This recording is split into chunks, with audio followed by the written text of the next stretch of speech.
আপনার গরুর মুয়ের ভিতরে যে ঘা বুঝলেন, আমার মনে হয় গরুরা বেশি দিন বাঁচবে না বাবা। আমি ছোটবেলাতেই এই গরু নিয়ে নাড়াচাড়া করছি, স্কুলে ঠিক মতো পড়ি নাই।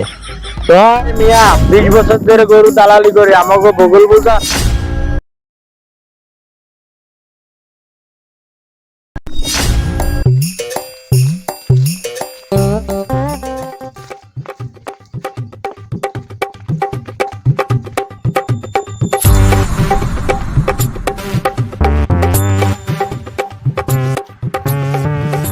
মামু, ও মামু, কই যাও?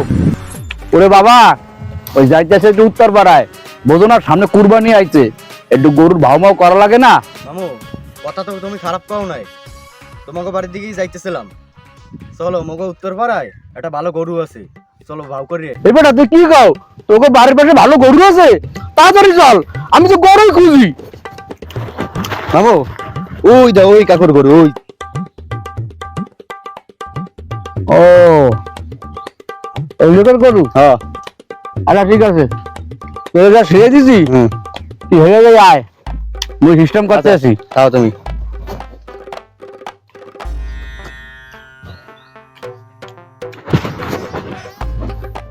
কাকা, গরু কার এটা? এটা আমার গরু। ও, গরু আমনের? কাকা কেমন আছেন? এই আল্লাহ রহমতে ভালো আছি। এই গরু কার, আপনার? হায় আমার।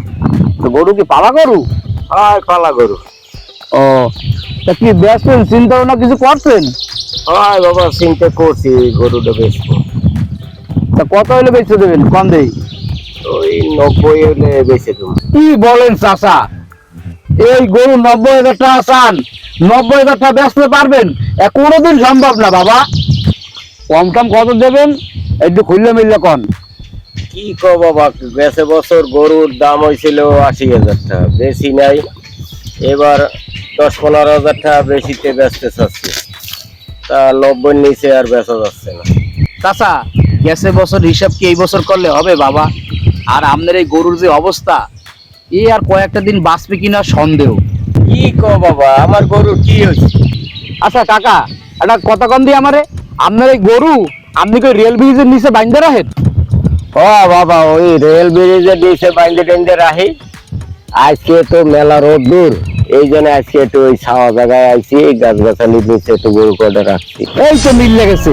ওরে বাজান, আপনার এই গরু রেল ব্রিজের নিচে যে পরিমাণ পাথর, ওই ঘাস খাওয়ার সময় পাথরে কামড় লাগছে, কামড় লাগিয়া 13টা মারির দাঁত গেছে ভাঙ্গিয়া। আর আপনার এই গরু মোর ভিতরে এসে ঘা বুঝলেন, আমার মনে হয় গরুরা বেশি দিন বাঁচবে না বাবা। কি কো বাবা, আমার গরুর এত সমস্যা, এইটা তো আমি জানতাম না। তাহলে এখন কি করবো বাবা, কি আমার একটা বুদ্ধি দাও। শুনেন কাকা, আমি ছোটবেলাতেই এই গরু নিয়ে নাড়াচাড়া করছি, স্কুলে ঠিক মতো পড়ি নাই। তাই আমার অভিজ্ঞতায় যা কয়, আপনার এই গরু 20 থেকে 25,000 টাকা বেচতে পারবেন, এর বেশি মনে হয় পারবেন না বাবা। কি কো বাবা, এই দামে গরু বেচলে আমার বিশাল সর্বনাশ হয়ে যাবে। কি কন চাচা, কি সর্বনাশ? আর কয়ে না বাবা, বাড়ি যে অবস্থা তোমার চাষির, এই গরুটা বেচতে পারলে তোমার এই চাষির অপারেশনটা করাইতে চাইছিলাম, তো এখন কি করব তো ভাইবে পাচ্ছি না। এ গরু কার? এই তো আমার বাবা। বেচবেন নাই কাকু? হ্যাঁ বেচবো।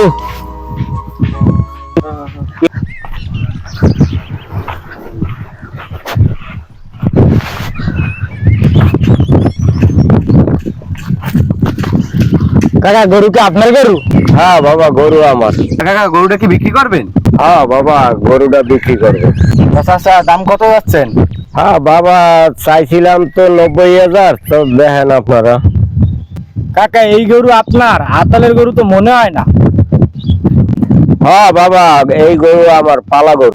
কাকা গরু তো দেখলাম, গরু তো সবকটাই দাঁত ভাঙ্গা, আরো গরুর আরো সমস্যা থাকতে পারে, এই গরু তো অত দাম হয় না। হয়েছে কি ভাই, ওই গরুর যখন কুড়া খাইতে দিয়েছিল, ওই কুড়ার ভিতর মনে হয় কোনো একটা সুপারির টুকরা পড়ে গেছিল, ওই সুপারিতে কামড় লাগিয়া গরুর 2-1টা দাঁত ভেঙে গেছে। কোনো সমস্যা না ভাই গরুর। আরে মিয়া 20 বছর ধরে গরু দালালি করে আমাকে বগল বুঝান। আরে আমাকে গরু চিনান? এই গরুর দাম কত নেবেন তাই কর। এই গরুর গায়ে কিছু আছে? গোস্ত নাই, সব চামড়া গায়ে।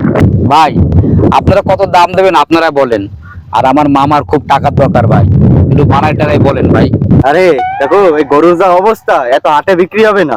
আমাকে এই গরু লইয়া জবাই দিয়ে ব্যস্ত হবে, বেশি দামও পাবো না। শোনেন ভাই, 30,000 টাকা দিব, মানে গরুটা আমাকে দিয়ে দেন, আমরা লইয়ে যাই। মামু, আপনার গরুর যে অবস্থা, এটা 2-1 দিন বাঁচবে কিনা সন্দেহ। আর এই গরু যদি একবার মরিয়াই যায় তাহলে কিন্তু বাবা 30 টাকা পাইবেন না। এন্ড কি করবেন দেখেন। দেখো বাবা, যেটা তোমার ভালো মনে করো সেটা করো। আচ্ছা আমার গরুর এত সুন্দর গরু, এত বড় বড় রোগ হয়েছে আমি জানি না। ভাই আর একটু বাড়াই দেন ভাই, আমার মামির অনেক অসুবিধা ভাই, একটু অপারেশন করা লাগবে, আপনি আর একটু বাড়াই দেন, 30,000 টাকা একটু বাড়াই দেন ভাই। 30,000 টাকা দিলে দেন, নাহলে মগো অন্যদিকে কাজ আছে, গরু দেখতে যাবো। আচ্ছা ভাই ঠিক আছে, দেন তাইলে। এলো অনেক জায়গায় 30,000 টাকা আছে, গুণ লন।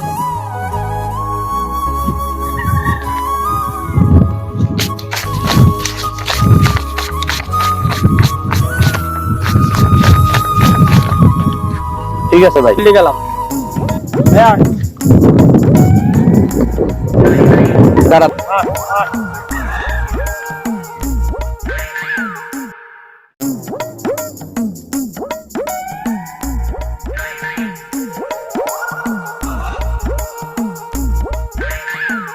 কাকা এই নেন বাবা আপনার টাকা, গুণ লন, আমি তাহলে গেলাম।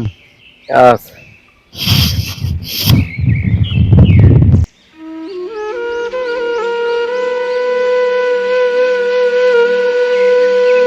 এভাবেই আমাদের সমাজে অসংখ্য মানুষ প্রতারিত হয়। সহজ সরল মানুষদের বোকা করে কিছু অসৎ মানুষ ফয়দা লুটে নেয়।